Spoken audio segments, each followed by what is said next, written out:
Hi my dear friends. అందరికీ స్వాగతం అండి మా వెంబేడులో ఉన్నటువంటి రఫీస్ గార్డెన్కి. ఎలా ఉన్నారు అందరూ? బాగున్నారండి సార్. ఫస్ట్ నేను మా గురువు గారైనటువంటి సుభాష్ పాలేకర్ గారికి, తర్వాత విజయరామ్ గారికి వందనాలు చెప్పుకుంటా ఈ యొక్క వీడియో చేస్తున్నానండి. ఫస్ట్ నేను ఈ విధంగా బుక్స్ కొన్నానండి మా పాలేకర్ గారి దగ్గర నుంచి, చందా పబ్లికేషన్స్ అండి. ఈ బుక్కుల్లో చాలా విషయాలు ఉన్నాయండి. జీవామృతం ఎట్లా చేయాలి, 5 లేయర్ ఫార్మింగ్ని మనం ఏ విధంగా ఆ, తయారు చేసుకోవాలి అని చాలా బాగా ఇచ్చారండి. వీటి యొక్క అడ్రస్ కూడా మీకు ఇప్పుడు ఇస్తున్నానండి. నేను కొన్నప్పుడు ఇన్వాయిస్ చూపిస్తున్నాను మీకు ఇక్కడ. దానివల్ల ఎవరికి కావాలంటే వాళ్ళు ఆ నెంబర్ ఫోన్ చేయవచ్చు. చందా పబ్లికేషన్స్కి బుక్స్ తీసుకోవచ్చు అండి. చాలా వాల్యుబుల్ బుక్స్ అండి ఇవి.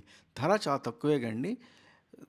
దాంట్లో ఉన్న విషయాలు గ్రహించితే మనం సొంతగా వ్యవసాయం ఎలా చేయాలి, ఈ యొక్క 5 లేయర్ పద్ధతిలో సుభాష్ పాలేకర్ కృషి విధానంలో ఎలా మనం ఆ, పంటను పండించాలి అని చెప్పి చాలా బాగా రాశారండి.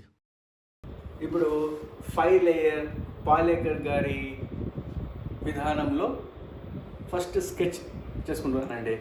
5 లేయర్ ఫార్మింగ్. ఇప్పుడు ఈ డ్రాయింగ్ నేను వచ్చేసండి 60x60 మా యొక్క బాక్స్ సైజ్ అండి.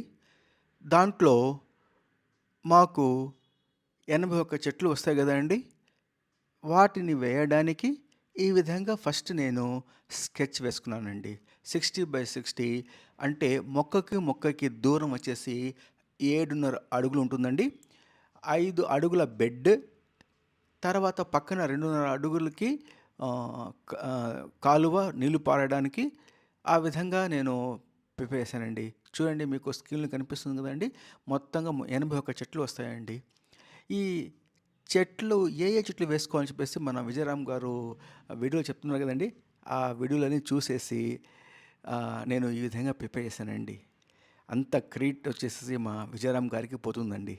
ఆ తర్వాత ఇక్కడ చూసుకుంటే అండి, మహావృక్షాలు వచ్చినప్పుడు మామిడి, నేరేడు, సపోటా, పనస, సీమచింత, బొగడ, బాదం.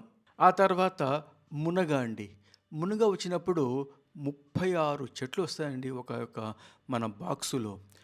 ఈ మామిడి, నేరేడు చెప్పాను కదండి, ఇవన్నీ కార్నర్లు వచ్చేవి 4 వస్తాయండి. 4 కార్నర్లో 60x60కి. ఆ తర్వాత చూసుకున్నప్పుడు మునగ 36 వస్తాయండి. ఇక్కడ చూసినప్పుడు మధ్యలో మునగ వస్తుంది చూడండి, సింబాలిక్గా ఆ సింబల్ వేసుకుందాం చూడండి. తర్వాత మనకు ఏమొస్తున్నాయంటే బొప్పాయి అండి, 16 చెట్లు వస్తాయండి ఆ యొక్క బాక్సులో. 60లో అరటి వచ్చేసేసి 20 వస్తాయండి మధ్యలో ఆ సింబాలిక్ చూడండి. తర్వాత జామ, ఉసిరి, చిన్న ఉసిరి, అంజీర, కరివేపాకు, నిమ్మ, దానిమ్మ, బత్తాయి, నేరేడు, ఎలాగ అవి 4 చెట్లు వస్తాయండి ఈ యొక్క 60x60లో. తర్వాత సెంటర్లో ఒక కొబ్బరి చెట్టు కానివ్వండి, లేకపోతే తాటి చెట్టు కానీ పెట్టుకోవాలండి మనం అని చెప్పారు మా గురువు గారు. కాబట్టి నేను అట్లే ఫాలో అవుతున్నాను. నాకు అంతగా నాలెడ్జ్ లేదండి. నేను ఒక ప్రాక్టీసింగ్ కాస్ట్ అకౌంటెంట్ని. తర్వాత ఈ మన సిఏ వాళ్ళకి ఎస్పెషల్లీగా జిఎస్టీ, కస్టమ్స్ టీచ్ చేసే ఒక ఫ్యాకల్టీనండి. కానీ ఈ వీళ్ళ యొక్క పద్ధతి చూసి, ఎస్పీకే గారి దెన్ మన విజయరామ్ గారి యొక్క ప్రచారం చూసి నాకు చాలా ఇన్స్పిరేషన్ అయ్యానండి. అతను ఎంత బాగా, ఎంత సంతోషంగా, సమయస్ఫూర్తితోటి అతని యొక్క ఎంటైర్ టైంని వచ్చేసేసి మన ఈ ఫార్మింగ్ కోసం, రైతుల కోసం పడే ఆరాటం చూస్తుంటే నా మనసు చాలా పులకించిపోయిందండి. అతని చెప్పాలంటే నేను ఒక ఫ్యాకల్టీగా అతని ఫ్యాన్ అయిపోయానండి మా విజయరామ్ గారి. అతని యొక్క స్వచ్ఛమైన తెలుగులో మనకు రైతుల గురించి అతను చేసే పనులు, అతను చేసే సహాయం అంతా చూసి నేను చాలా ఇన్స్పిరేషన్ అయ్యి నేను మొదలుపెట్టానండి ఈ యొక్క ఫామ్ని. నిజంగా చెప్పాలంటే ఈ విధంగా ప్రిపేర్ చేసుకున్న తర్వాత అండి మేము పొలానికి వచ్చామండి.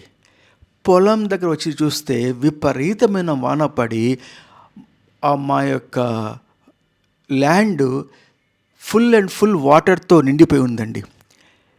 6 అడుగు దగ్గర నీళ్ళు వచ్చేసాయండి. ఇది మాగాణి భూమి యాక్చువల్గా చెప్పాలంటే అండి. సరే అని చెప్పేసి ఈ నీళ్లు బయటికి తీద్దాం, ఆ గట్టు దగ్గర ఏదైనా మనం గండి కొట్టి నీళ్లు బడ్డి పంపిద్దామని చెప్పేసి నేను తొందరగా ఆ కాలువ గట్టు మీద నుంచి నడుచుకుంటూ వస్తున్నానా, ఇక డబేల్ని కింద పడిపోయానండి. ట్రై చేసి లేద్దామని మళ్ళీ కింద పడానండి. అప్పుడు కానీ నాకు జ్ఞానోదయం కాలేదు, చెప్పులు వేసుకొని వాన పడినప్పుడు పొలం గట్టు మీద నడవకూడదు అని.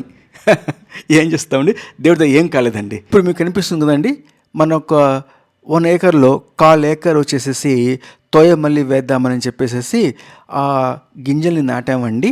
నాటిన తర్వాత ఇప్పుడు మీకు ఈ విధంగా కనిపిస్తుంది కదండి, దాన్ని మళ్ళీ అక్కడక్కడ తీసి ఆ మొక్కల్ని మళ్ళీ నాటామండి. ఎక్కడ గ్యాప్ ఉందో అక్కడ. ఇది వచ్చేసి మీకు కనిపిస్తుంది ఒక 2 నెలల వచ్చినటువంటి ఈల్డ్ అండి. ఈ మొక్కలు 2 నెలల వయసు కలిగిన మొక్కలండి. తోయమల్లి రైస్ మొక్కలండి. ఇక్కడ తమిళనాడు మంచి ఫేమస్ అని లేసింది అది. మరి వరి మొక్కలకి నీళ్లు కావాలి కదండి, ఆ నీళ్లు ఈ విధంగా మేము పారిస్తున్నామండి. విషయానికి వస్తానండి, సహజ సిద్ధమైనటువంటి న్యాచురల్ ఫార్మింగ్లో పండే సీడ్ కోసం వెతుకుతున్నప్పుడు విజయరామ్ గారు సీడ్లు ఇస్తారని చెప్పారు వాళ్ళ హైదరాబాదు సేవా ఆర్గనైజేషన్లో. కానీ నేను చెన్నైలో ఉంటానండి. నాకు ఆన్లైన్లో ఫెసిలిటీ లేదు కాబట్టి విజయరామ్ గారు ఒక వీడియోలో చెప్పారు, మీరు ఆన్లైన్లో కావాలంటే మన సహజ సీడ్స్ బెంగళూరులో ఒక మంచి సంస్థ ఉంది, వాళ్ళ దగ్గర తెప్పించుకోవచ్చు అని చెప్పారండి. నేను ఉంటేనే వాళ్ళకి ఆన్లైన్లో ఆర్డర్ పెట్టేసి కొన్నానండి. మీకు కనిపిస్తున్నాయి కదండి, ఈ యొక్క సీడ్స్ అన్నీ కూడా కొన్నానండి. ఇప్పుడు నేను ఎన్ని సీడ్లు కొన్నానో మీకు చూపిస్తున్నాను ఆ స్క్రీన్లో. ఆ యొక్క సీడ్ నేము, తర్వాత వాటి ధర అండి. మొత్తంగా చూసుకుంటే నేను మొత్తంగా ఎన్ని కొన్నానంటే దాదాపుగా 3,000 రూపాయలకి ఈ సీడ్లన్నీ కొన్నానండి వాళ్ళ దగ్గర. బాగానే ఉన్నాయి, నేను వేశాను, బాగానే మొలకలు వేస్తున్నాయండి మాకు. ఇంకా ల్యాండ్ ప్రిపరేషన్ చేద్దామని చెప్పేసి ట్రాక్టర్ని పిలిపించి ఫస్ట్ ఈ విధంగా రఫ్గా ఉన్నటువంటి భూమిని ట్రాక్టర్ తోటి చనువు చేపిస్తున్నానండి. ఈ విధంగా చనువు చేపించిన తర్వాత మళ్ళీ దాని మీద వచ్చేసి మనం బెడ్లు వేయాలి కదండి. బెడ్లు వేయడానికి అనుకూలంగా ఉండే విధంగా ఈ ట్రాక్టర్ తోటి ఫస్ట్ బాగా మల్చింగ్ చేపిస్తున్నానండి. ఇంకేముందండి, వాన పడింది, ఇంకా అన్ని పనులు ఆగిపోయినాయి. సరే అని చెప్పేసి మళ్ళీ ఎండ వచ్చిన పని చేసుకుందాం అని చెప్పేసి దీంతో ఆపామండి. ఈ యొక్క వీడియో కంటిన్యూషన్ మళ్ళీ వస్తుందండి. ఏ విధంగా మనం 5 లేయర్ ఫార్మింగ్ బెడ్లు వేసుకోవాలి, తర్వాత కాలువ ఎట్లా తీసుకోవాలి, ఎంత హైట్ రేట్ చేసుకోవాలి, అవన్నీ కూడా విజయరామ్ గారు చెప్పినట్లుగా నేను వేశానండి. ఆ నెక్స్ట్ వీడియోలో మీకు అవన్నీ చూపిస్తానండి. థ్యాంక్స్ అండి, ఉంటానండి.